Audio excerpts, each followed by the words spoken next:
Hey there, Agile Adventurer. Just a quick question. What if, for the price of a fancy coffee or half a pizza, you could unlock over 700 hours of the best Agile content on the planet? That's audio, video, e-courses, books, presentations, all that you can think of.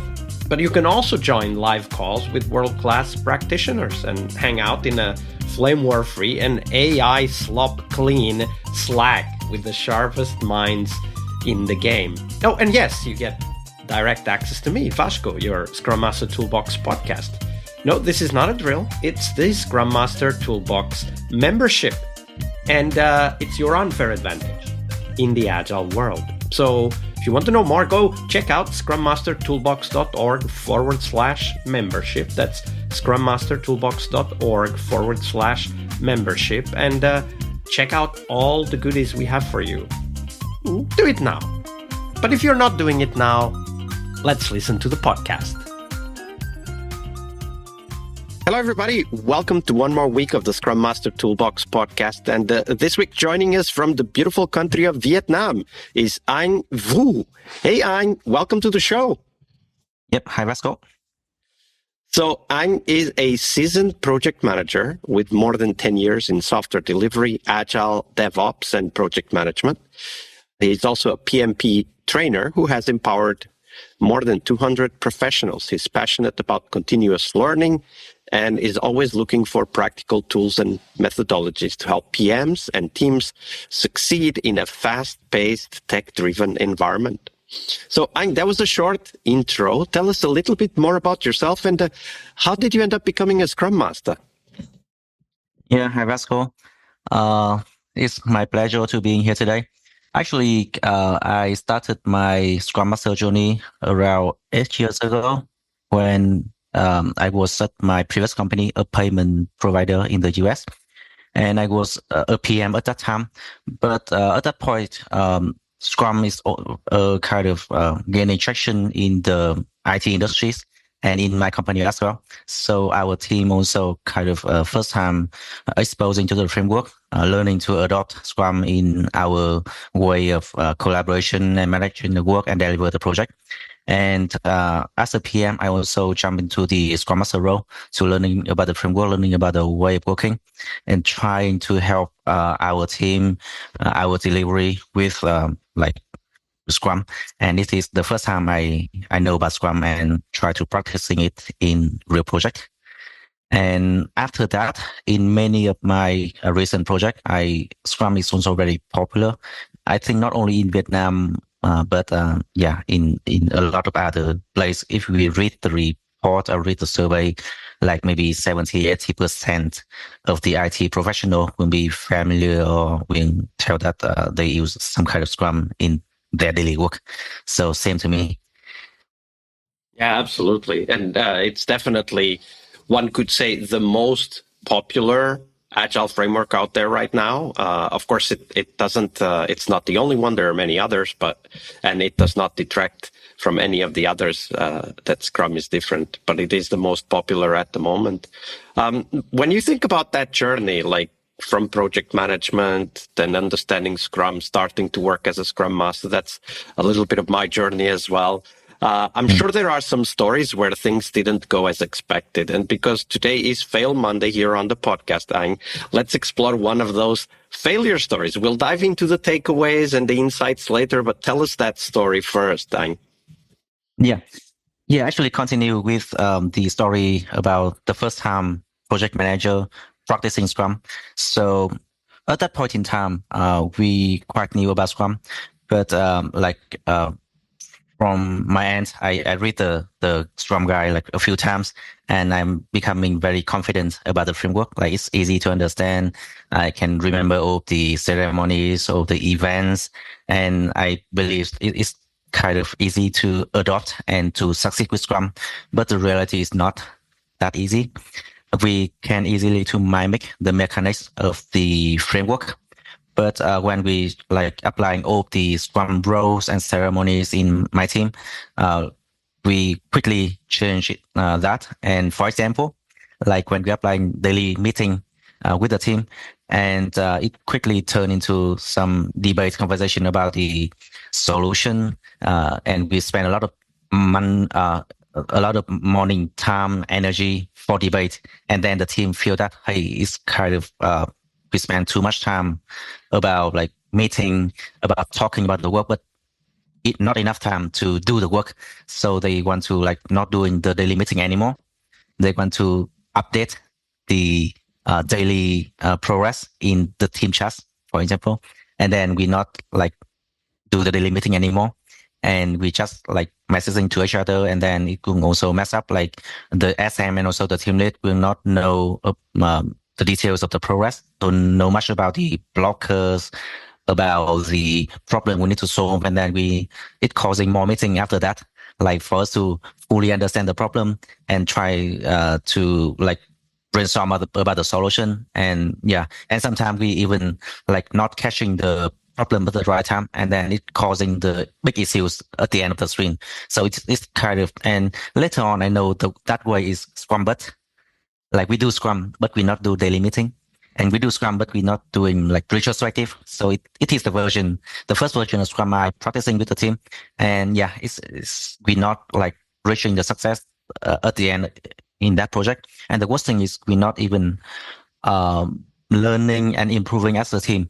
Like because we do Scrum, but we like losing the soul of that, the core of the Scrum. It's not really about the daily meeting or planning or retrospective.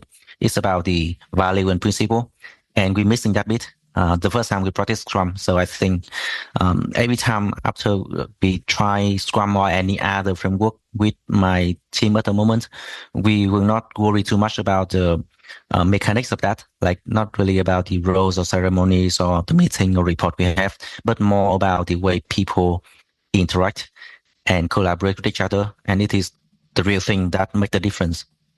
So yeah, it's a very familiar story, and I completely agree with you that it's too easy to get too caught up in the mechanics and forget about the real reason why we do certain things. However, we need to be ready for when that Scrum-but anti-pattern kicks in, right? Like when people start complaining, hey, I don't really like the daily meetings. Let's not have them. I don't really like the retrospectives. Let's not have them. And I've been in many situations like that. I'm sure you have too. So when you think about that, let's call it tendency, preference to avoid meetings, right? Like very often we say, oh, we have too many meetings. What have you learned about conveying and shaping the meeting so that there's real value for the whole team in participating and taking advantage of those Scrum ceremonies? Yeah, it's a good question. Actually, when we using any framework, it's always have the core that, like in case of Scrum, it's the three pillars and the values. And then the mechanism of that is the ceremonies or roles, and which we need to try to connect between the two. Like we not only simply do the daily meeting, but the team should understand why we do daily meeting. So the core Scrum is like transparency, inspection, and adaptation. Based on the transparency, meaning that the information is available and accessible for everyone, and then we can inspect like whether we have the real problem with that, and then based on that problem, and we will decide like what we need to do to adapt to the situation. So the delimiting is just the practice that reflect that core of the Scrum. So we do delimiting to make sure that everyone in the team understand the real situation, understand what is the problem we are facing, and then based on that transparency, we can like learn about the problem. We can try to think about the solution together, and then we can make the decision from there. So all these ceremonies, all the roles need to connect to the why, like why we do that. We do that because we want the transparency. We do that because we want the inspection and adaptation in the right time for the team to adapt to the change and adapt and solve the problem. So if we simply force like the members and everyone to do the delimiting, but they don't know why. So they will have the defensive and they will like do that, but not really believe it will help. So it is also not good for the team and for the member as well. So whenever we do something, we need to understand why, and we need to share the reason to the team, and people will understand that it is necessary for the success of the whole team, and then we can do it together in the more effective way. So it is, my approach whenever we try to adopt something and try to connect between the physics of the work and also the why, the reason behind that. Absolutely. That's a great call out, right? Because the practices are, we could call it the implementation of the values and principles of a certain approach. And connecting the two is really part of our job as Scrum Masters to make sure that people understand why we're doing that. And also, perhaps, sometimes we can say, okay, you don't like the daily meeting, fine. But, we have this transparency value. So how do we create transparency otherwise? Right? Let's run an experiment, learn from it. And then if it works, keep it. If it doesn't, let's go back to the daily meetings, right? Yeah.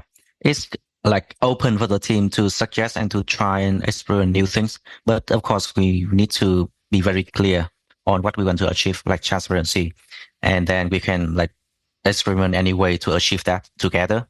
And the other thing, when we apply any new framework, so this term I also learned from Scrum Master Toolbox podcast, I think 7 years ago, about Shu-Ha-Ri. So at that time, it's very new thing to me. And it's also very curious when I heard that word, that was like Shu-Ha-Ri. So what is that?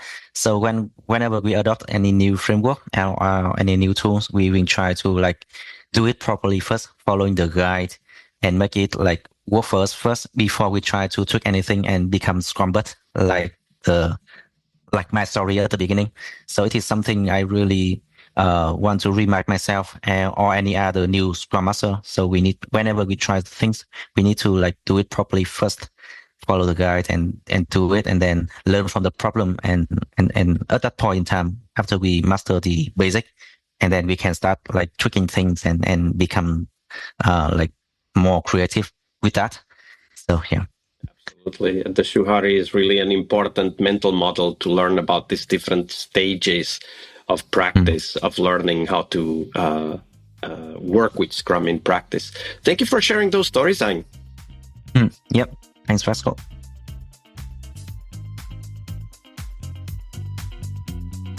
All right. I hope you liked this episode. But before you hit next episode, here's the deal. This podcast is powered by people like you, the members who wanted more than just inspiration. They wanted real tools and real connection to people who are practicing Agile every day.